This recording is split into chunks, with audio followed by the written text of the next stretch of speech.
Welcome to This Week in East Brunswick. This week, East Brunswick High School seniors bid farewell at the 1993 high school graduation ceremony. Mayor Ira Oskowski sponsored a Supertown meeting with local, county, district, and state representatives. And the Recreation Department has a completely fun-filled summer planned for everyone. Stay tuned for information about this year's programs. Even though school's out for the summer, we'll show you how Bowne Munro students celebrated their last few days. And the schools have a new education foundation. All of these stories are coming up. But first, Channel 8's lineup for next week begins on Tuesday night because the library is closed on Monday, July 5th for Independence Day. Tuesday at 7:30, join Paul Hansen for You and Your Money. At 8 o'clock, Judith Levline shows you her best moments on Exercise the Right Choice. And at 8:30, watch the East Brunswick High School Class of 1993 graduation ceremony taped this week at the high school. Wednesday evening's lineup includes Spotlight on Education at 7:30 and 18 Growing Up in East Brunswick at 8.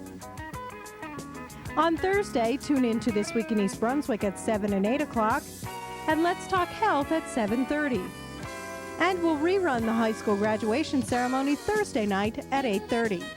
Check the community bulletin board for details on the show topics.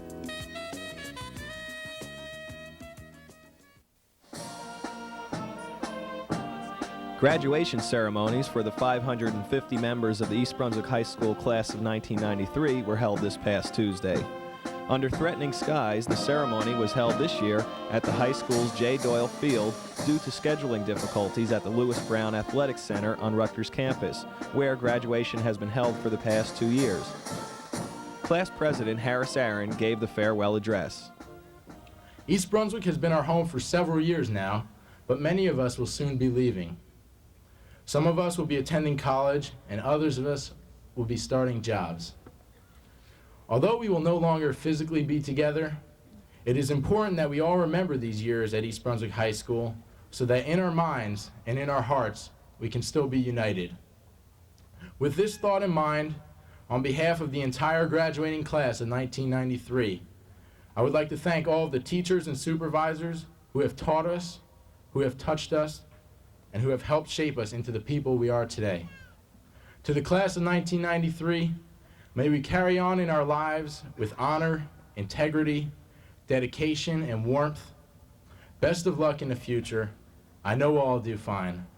So until we meet again, goodbye and farewell. Now it's time to party. Kristen Caroselli, this year's valedictorian, who will attend Dartmouth College in September, also spoke to her classmates. Just as I realized that I can make the seemingly insurmountable idea of addressing you today a reality by conquering my fears, so too can we as the class of 93 make any of our seemingly unattainable goals for the future actualities. The future is ours, but only if we can muster up enough strength to face it head on and show the world exactly what our generation is capable of doing. To quote Emily Bronte, "No coward soul is mine, no trembler in the world's storm-troubled sphere.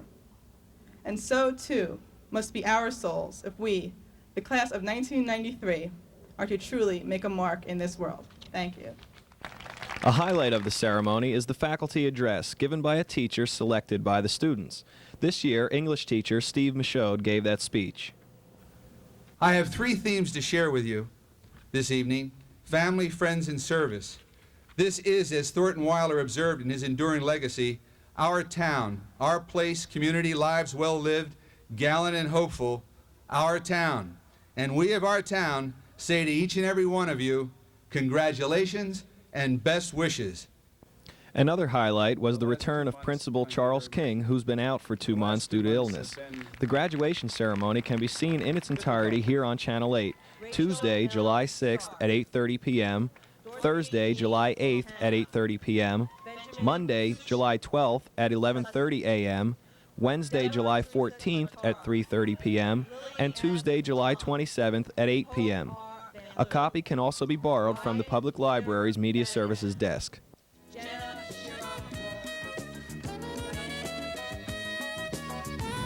Hi everyone, I'm Karen Burke, Manager of Recreation for East Brunswick Township, and along with me is the critical staff. When I say critical staff, these are the people that make it happen in all the programs. And to my left is... Lee Gerhardt, Recreation Supervisor and Beach Supervisor. Boy, what a title, Lee. Carol? Carol Bruno, and I'm in charge of the day camps and the summer concert series this summer. Jay Grev? Jay Grev, Recreation Supervisor, and I'm in charge of special events this summer. And a couple of other things, youth programs, et cetera, et cetera. I think what we'll do is start right away with Jay and tell everybody about what's coming up first.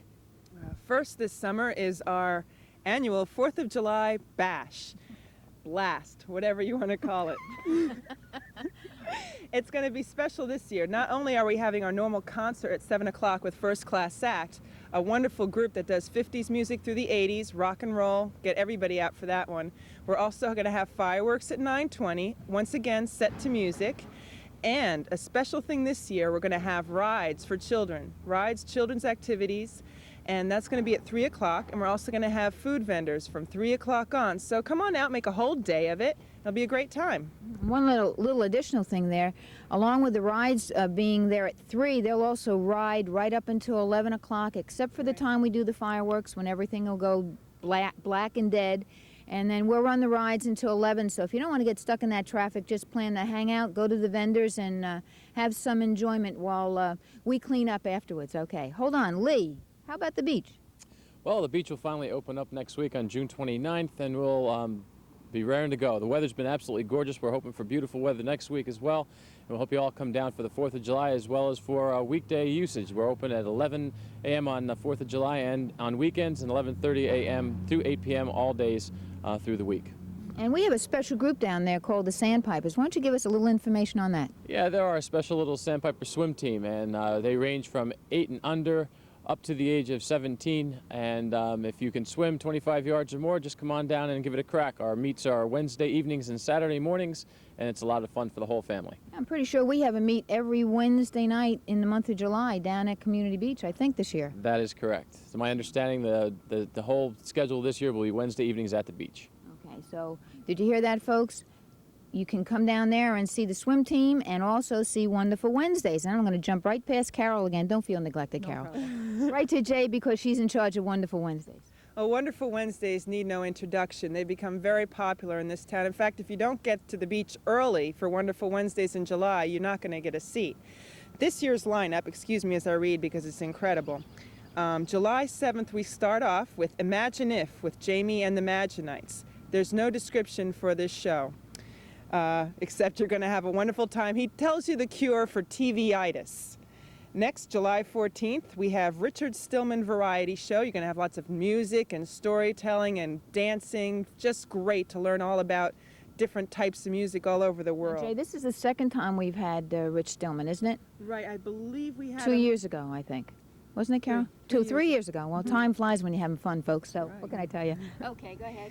Okay, July 21st, straight from New York, we have the Gizmo Guys. The Gizmo Guys have been on HBO, Showtime, have traveled all around the world. Wonderful juggling and comedic act. July 28th, we're going to end with one of the greatest performances, straight from Chicago. Child's Play Touring Theater doing summer fun.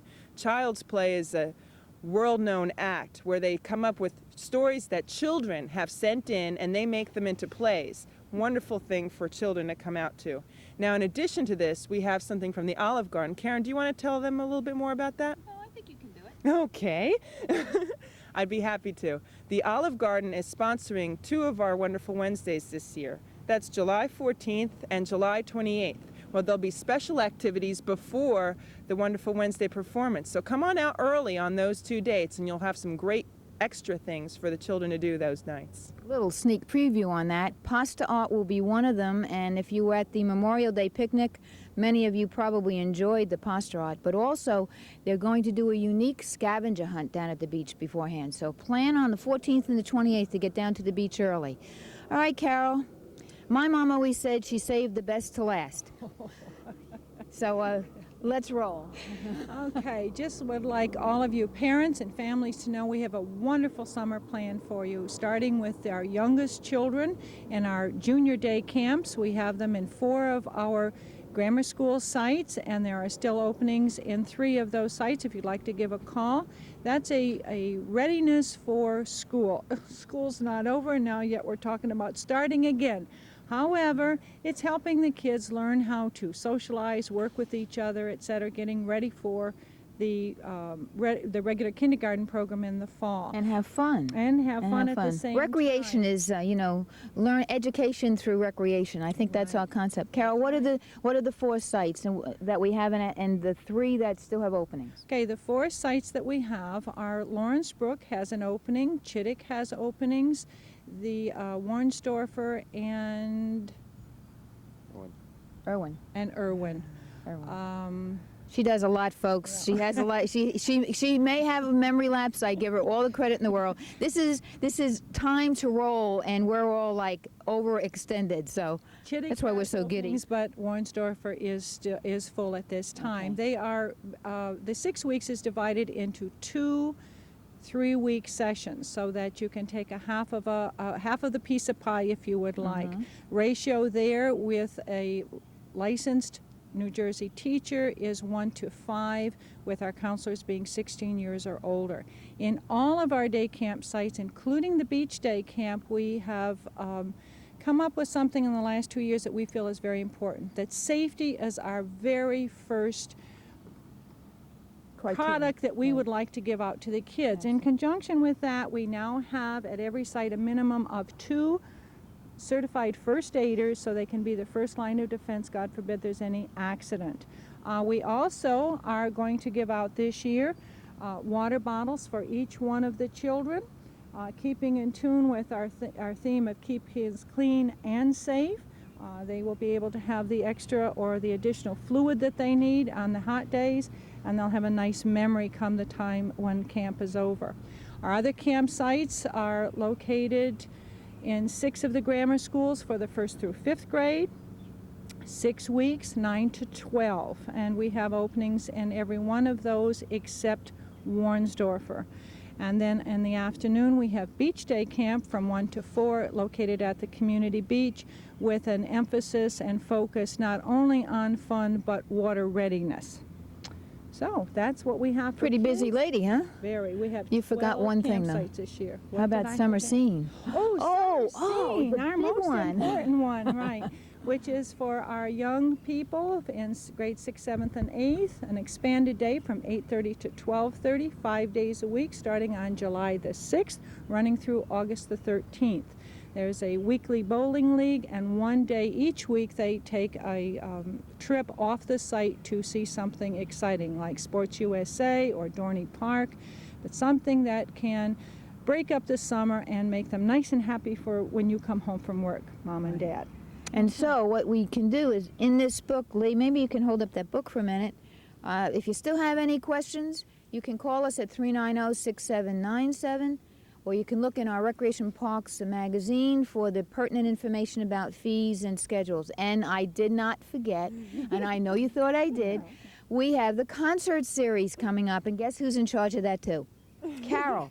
So needless to say, we're all pretty giddy. I think we're giddy today. Yes, right. Punchy is probably the word, folks. So here's Carol. Okay, summer series here at the gazebo every Monday evening, 7 p.m. Bring your chair, bring a blanket. Be ready to enjoy a wonderful concert with very varied types of music. We will be starting on July the 12th. That's the first Monday. And we will be having the Daisy Jug Band. Those are the ones that were at our Memorial Day picnic, if you were able to hear them. They were just wonderful. Then on the 19th, we have the Spirit Ensemble, and that's an Afro Island type music. So that'll be helping you think about your next cruise or remembering your last cruise. I'm ready, folks. I want to go.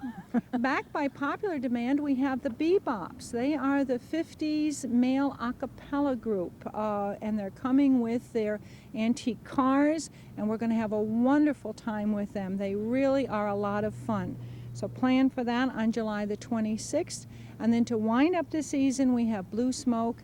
They are a 50s country band, so we are trying to meet each one of your likes and tastes and make a very varied summer for you. Remember, bring your blanket and bring your time or chair. Right. And sit down and relax a little bit, guys. You work too hard here. Relax a little bit. They've been telling me they've been working hard too. I think you can hear they have been.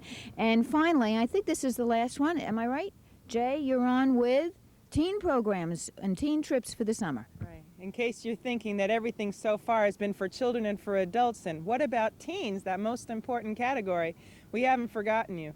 We just had a beach bash that was incredible over at the community beach. And if you didn't go, shame on you. But we have some great trips for you this summer. We're going to start off with Dorney Park in Wildwater Kingdom in Pennsylvania. That's on Tuesday, July 13th. Cost for that is just $25, and that's a 12-hour day, 8 a.m. to 8 p.m. That includes everything, your rides, both parks. That includes transportation. And chaperones. And chaperones for you parents who are concerned. Okay, next we have Tubing Down the Delaware. That's going to be at Shawnee Canoe and Tube in Pennsylvania once again. That's on July 27th. That's open to grades 8 through 12. That's 9:30 a.m. to 5:30 p.m. Once again, $25. That includes everything. We're going to finish off the summer with a trip to Seaside Heights Boardwalk and Waterworks, that great park over there. Always a popular trip. That's open to all grades 6 through 12. That's Tuesday, August 10th, 10 a.m. to 5 p.m. And that one's only $20, and that includes, once again, everything. So come on out. It's a great time. No parents allowed, no little brothers, no little sisters allowed, but we're totally safe. So come on out. Pretty good, Jay. One thing I think we forgot to tell you, if it rains on Wonderful Wednesdays that is held at the beach, where do we go, Jay? The high school auditorium, fully air conditioned, nice, fits 750 people. You'll have a wonderful time there too. And if it rains on concert day, Carol? Just walk across the parking lot into the library, and the performance will be held on time as usual. Lee, you feel like a little neglected over here. You're the only guy in our office. Do you have anything else to say at all? Just two things. We have two important programs that we can't forget. This is our 34th season for the Children's Theater program. In fact, as you're viewing this tonight, tomorrow night, July the 2nd, we're going to have our first evening performance in quite a while. Due to the high school schedule and our early summer ending for Children's Theater, the first performance will be 7:30 p.m. at the East Brunswick High School Auditorium. All other performances will be Friday, as they have in the past, 11 a.m. for open to the public. The first performance will be The Adventures of Peter Pan, so come on out and see our 34th season. We can't forget our sports camps. We still have openings in our boys and girls soccer programs. There are a few openings in our girls basketball programs. Not many, though. I don't think too many in girls. Not too many at all. This is going to be a great year for the girls. We've got around 50 at this point already registered. Our boys basketball is probably the most popular. It's already full. We're still taking a waiting list. There is possibly an opportunity for a couple of people. Boys soccer starts July 5th through 9th, so if you want to get involved with that, it's time to jump on the bandwagon and get your checks written, come on in down to recreation and get everybody taken care of.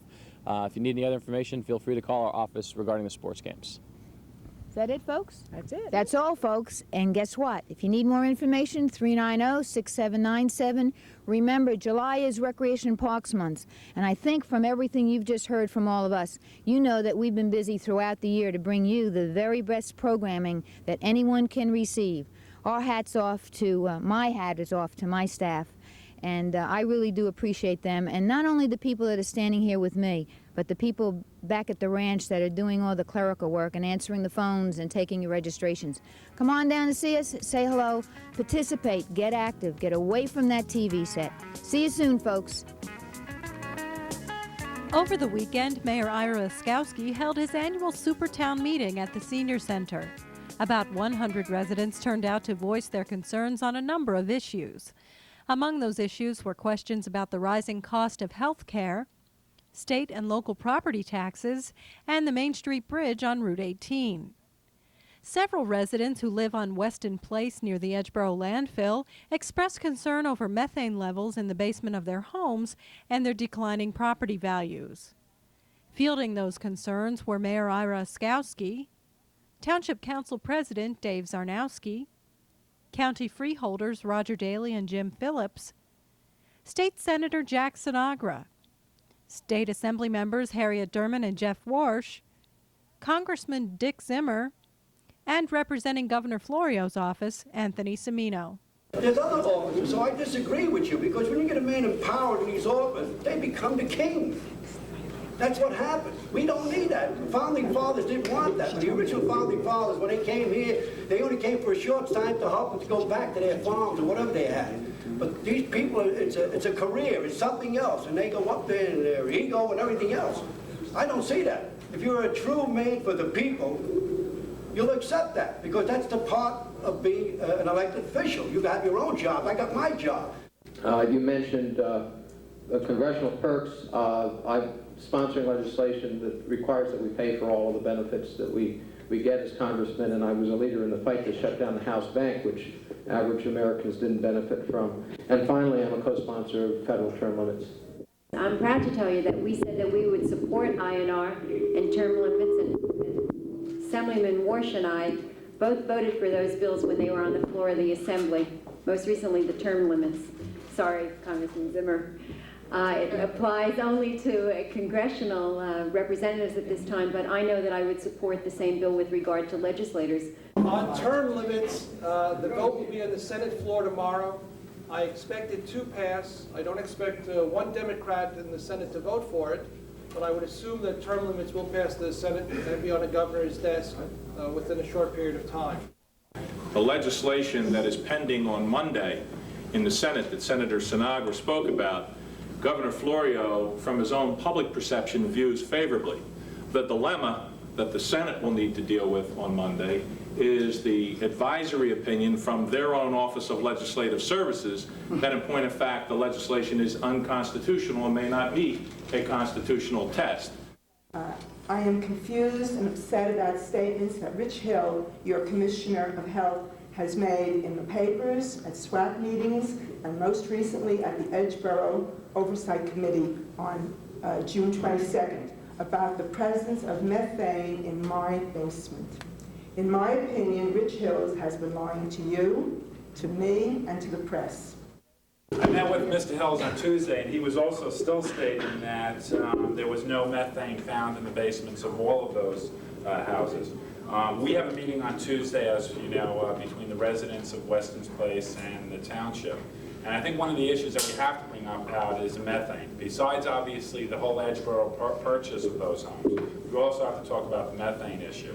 And I would be committed, just as a comment to you, Audrey, is that I would be committed to bringing an independent individual in, so you would feel better about living in a place that has 1% or 5%. Quite frankly, if I lived there, 1% would be unacceptable to me as well. So I would support that. And I have to echo the mayor's comments. Any level of radon in my, or methane in my basement would be unacceptable. So I myself, as a councilman, would support use of the host community funds to have your homes tested by an independent tester for this methane problem. I think it needs to be addressed for the DOC. Yes, for both problems. So I would support that as your councilman. I think with the information that you provided, we'll revisit that. I mean, it's certainly a concern, and I was relieved to hear that was the conclusion. But whatever we have to do to test the homes and come to something that's satisfactory, we'll do that.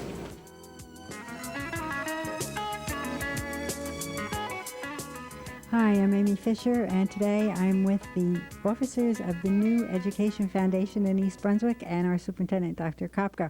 And here is the president of the East Brunswick Education Foundation, Mr. Jerry Ostroff. Mr. Ostroff, what is the Education Foundation all about? Well, basically, we're trying to enrich the programs of the school system, which is already a wonderful one in East Brunswick. And we're looking to form partnerships with the businesses and all the companies within the community and the surrounding communities. We're looking for donations of funds and programs and equipment from these companies and also from individuals. And we're also looking to develop grants which we can give to our teachers in order to also enrich their ability to work with our children.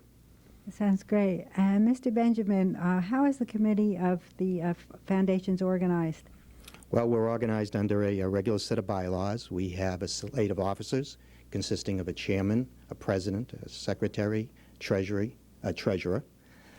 We also have a board of trustees There are 18 members, and they are voting members. And then we have a group of affiliates who are non-voting. They represent industry and the community and the academic community. The driving force that does the work are the committees. We've organized the committees around the various objectives that Jerry's laid out. We have a fundraising committee, and their objective is to find ways to raise money, obviously. We have a communications committee that's handling communications and public relations. We have a grants committee, which is finding ways to obtain grants and also identifying uses for the money. We have a finance committee that will handle all the monies we hope to raise. We have an alumni committee that will be contacting alumni for the fundraising. And by combining all these talents and working together, we hope to achieve all the objectives that Jerry's laid out. If anyone wants to become involved in the work of the foundation, how could they let you know? Well, they can simply write directly to the foundation here at 760 Route 18, and we'll be glad to contact them. Great. Dr. Kopko, how do you envision this foundation having an effect on the school system?